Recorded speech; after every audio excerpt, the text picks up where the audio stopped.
independen.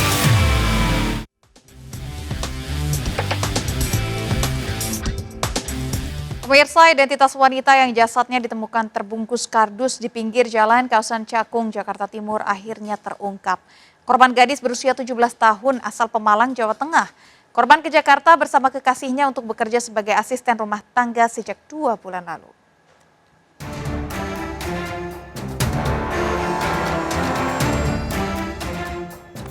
Identitas wanita yang jasadnya ditemukan terbungkus kardus di Jalan Raya Bekasi Cakung, Jakarta Timur akhirnya terungkap.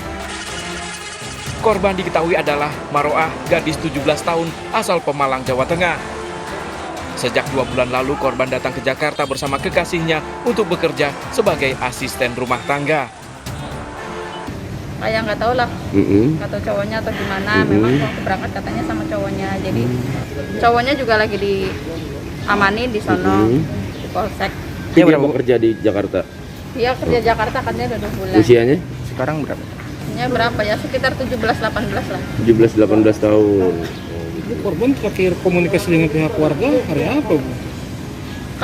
Kata mamanya sih 3 hari ini nggak ngabarin. Memang biasa setiap hari itu pasti Usai diidentifikasi dan diotopsi di Rumah Sakit Polri Kramat Jati, jenazah Maroah dibawa keluarga untuk dimakamkan di kampung halamannya di Pemalang, Jawa Tengah. Jasad korban ditemukan terbungkus kardus oleh petugas PPSU saat hendak mengangkut sampah di pinggir jalan Cakung, Jakarta Timur. Korban ditemukan tanpa busana dengan tangan dan kaki terikat. Diduga korban ditemukan tewas dalam kondisi hamil. Datang mau dibuang, pas mau diangkat berat terus lembek. Nah, Jadi dia rada-rada curiga terus pengen tahu isinya apa gitu. Emang itu depannya udah lubang. Pas dikorek-korek kelihatan kayak daging gitu berdarah. Gitu. mayatnya perempuan atau laki-laki, Bang? Kalau setelah ada dari babinsa itu disobek sedikit kardusnya kayak cewek, rambutnya panjang. Oh, oke. Sejauh ini belum ada keterangan resmi dari polisi terkait penyidikan kasus ini.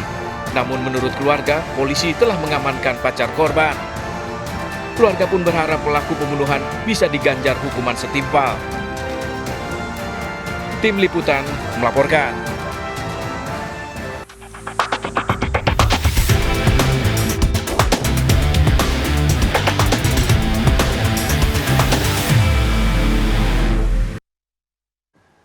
Pemirsa, seorang gadis tewas dibunuh dan dicabuli kakak angkatnya dan dibuang di jurang tepi pantai di Pacitan, Jawa Timur. Pelaku yang diam-diam memendam cinta, cemburu, korban berfoto dengan pria lain. Ironis, dalam kondisi terluka dan tak berdaya, pelaku justru mencabuli korban.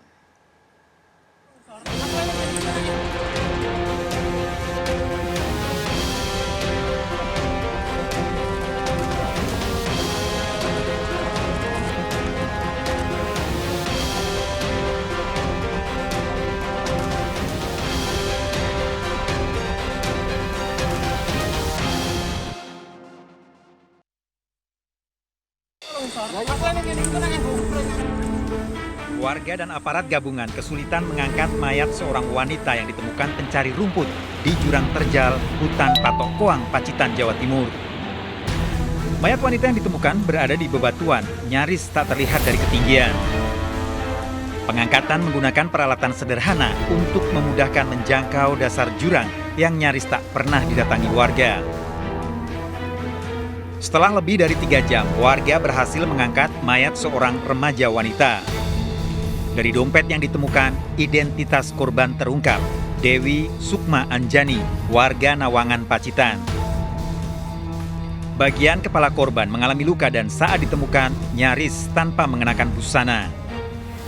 Mayat remaja wanita berusia 20 tahun ini kemudian diotopsi di rumah sakit. Jenis kelamin perempuan.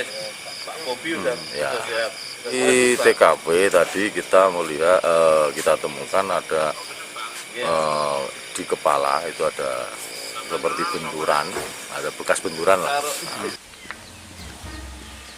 Dewi Anjani sebelumnya sempat berpamitan pada keluarga akan pergi bersama Irfan, saudara angkatnya. Irfan bahkan menemui orang tua korban yang masih berkerabat akan mengajak Dewi membayar pajak sepeda motor. Setelah menjalani prosesi agama dan adat, jenazah Dewi dimakamkan tak jauh dari rumahnya.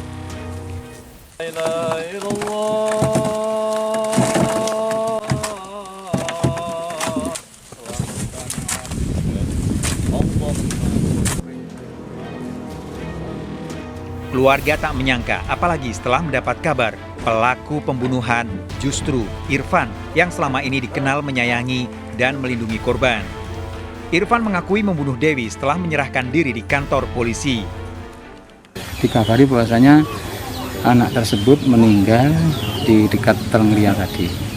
Nah, setelah itu di malam harinya jam 7 itu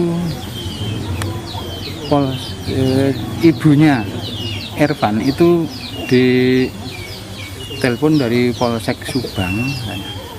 Yang namanya Irfan ini menyerahkan diri di Polsek Subang, katanya dia membunuh Dewi, seperti itu. Sebelumnya, polisi melacak keberadaan Irfan melalui handphone dan sempat dikejar ke arah kota Semarang, Jawa Tengah. Irfan yang kabur menggunakan sepeda motor mengakhiri pelariannya di Patok Besi, Subang, Jawa Barat karena ketakutan. Irfan selama ini memperlakukan baik pada Dewi dan keduanya menurut warga wajar dalam berhubungan sebagai saudara. Ayah Dewi dan ayah tiri Irfan kakak beradik sehingga pelaku memperlakukan korban sebagai adik angkat.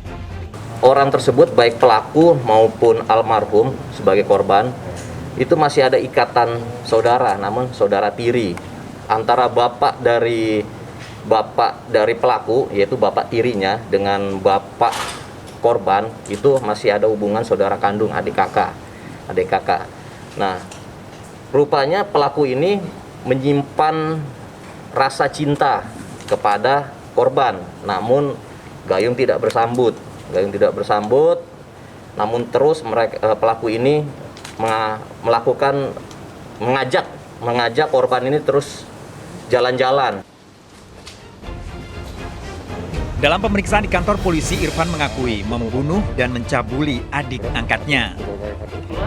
Namun usai membuang mayat Dewi, Irfan kebingungan. Kemudian memilih pergi tanpa tujuan pasti menggunakan sepeda motor yang baru diperpanjang STNK-nya hingga ke Jawa Barat. Sebelum membunuh, Dewi diajak Irfan ke kantor Samsat membayar pajak sepeda motor. Irfan mengaku selama 2 bulan terakhir memiliki rasa suka pada adik angkatnya. Irfan cemburu karena ternyata Dewi diduga telah memiliki kekasih. Setelah saya pelecehan, saya tinggal kabur, saya panik. Apa yang saya lakukan?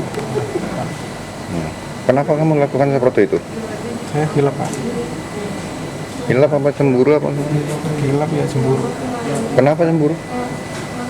Karena ada foto cowok yang lain gitu, kayak saya nggak terima gitu.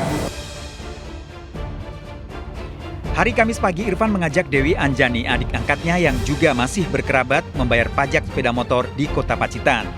Selesai di kantor Samsat, Irfan mengajak Dewi berboncengan sepeda motor mendatangi sejumlah tempat wisata namun tutup karena pemberlakuan PPKM Jawa Bali. Irfan kemudian membawa Dewi Anjani ke tempat wisata Pantai Patok Kuang Tamperan. Di tempat ini keduanya bercanda menikmati keindahan pantai. Irfan kemudian melihat status WhatsApp milik Dewi yang memasang foto dengan seorang pria. Irfan yang selama ini memendam rasa suka kemudian mengungkapkan perasaannya dan marah melihat foto Dewi dengan pria lain. Dibakar rasa cemburu, Irfan menganiaya Dewi hingga tak bisa melawan dan mengalami sejumlah luka. Saat Dewi dalam kondisi kesakitan justru dicabuli oleh Irfan. Setelah mencabuli, Irfan membunuh Dewi. Mayat Dewi ditinggal dibuang di tebing batu pantai, sementara Irfan melarikan diri ke arah Jawa Barat menggunakan sepeda motor. Hasil otopsi rumah sakit dan penyelidikan polisi, Irfan menganiaya korban dengan benda keras. Selain itu, ditemukan tanda kekerasan seksual. Irfan sengaja membawa korban ke lokasi wisata untuk mengungkapkan rasa cintanya pada Dewi. Di Patok Kuang, nah di sana masih biasa itu, tidak terjadi hal-hal yang aneh-aneh. Namun rasa cintanya juga memang sudah dalam. Dipinjamlah handphone si korban. Dilihat di handphone tersebut ada status, si korban ini memasang status foto lelaki yang dianggapnya pacar. Karena rasa cemburu langsung marah, memaki-maki korban, lalu mengambil bagian depan kepala itu hasil otopsi tembus ke otaknya, ke belakang, dan setelah itu dalam keadaan sudah tidak sadarkan diri tetapi masih hidup, si pelaku ini mencabuli korban. Tersangka terancam hukuman seumur hidup dengan barang bukti, uang, dan pakaian korban.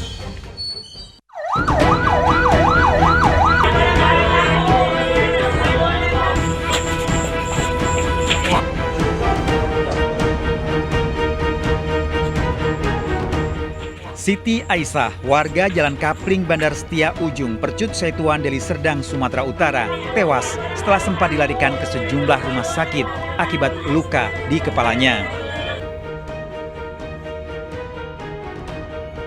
Sebelumnya, Siti Aisyah ditemukan warga di dapur tempat tinggalnya tak sadarkan diri dan wajahnya bersimbah darah. Warga sempat mendengar teriakan Siti Aisyah sehingga berdatangan. Saat warga datang, Siti Aisyah sendiri di rumah. Warga yang curiga juga mencari keberadaan orang lain namun justru mendapati cangkul yang dibuang di dalam sumur.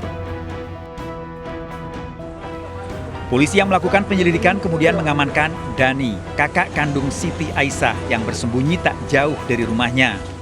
Kondisinya lebih parah, belokan kanan ke rumah sakit Haji. Jadi udah sampai sana, lukanya terus nggak tertolong. Karena lukanya tadi parah tadi kayak gitu kan. Lukanya di bagian mana, Pak? Bagian atas belakang kepala. Terkena apa nih? Dipakai cangkol. Sama abangnya. Ini hubungan dengan pelaku gimana, Pak? Abang beradik. Abang beradik ya. Dalam pemeriksaan di kantor polisi, Dani mengakui membunuh adiknya dengan cangkul. Dani mengaku bertengkar dengan Sita hingga emosi. Apalagi Dani ternyata baru mengkonsumsi narkoba. Yang selama ini memakai narkoba dan sudah tergantungan, dan keluarga pelaku sudah memberikan obat penenang kepada pelaku. Maka pelaku mengalami depresi, ilusi.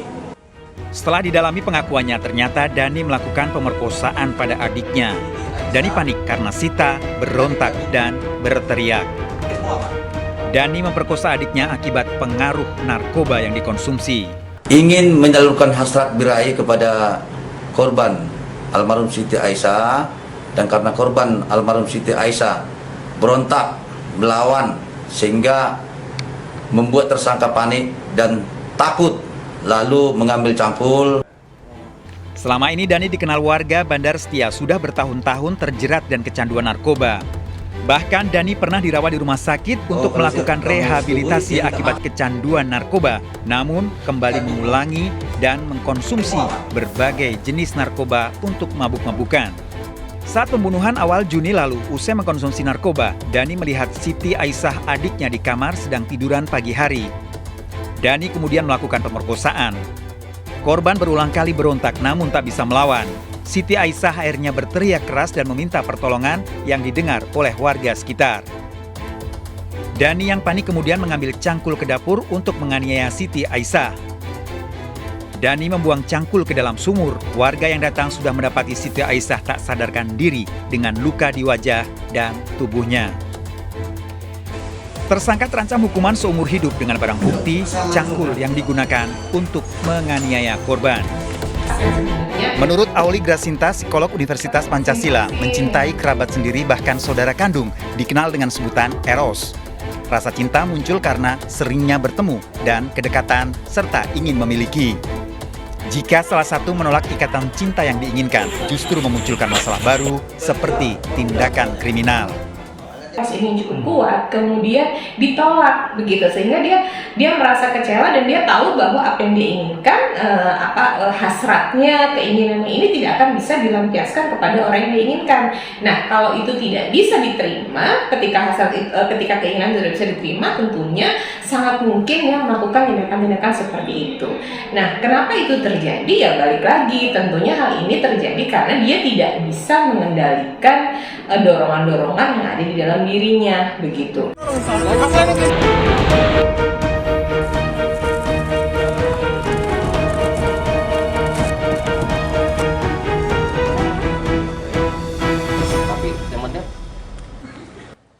Komplotan pencurian motor di Kabupaten Bandung beraksi menggunakan senjata api. Kawanan pelaku menggasak 2 motor.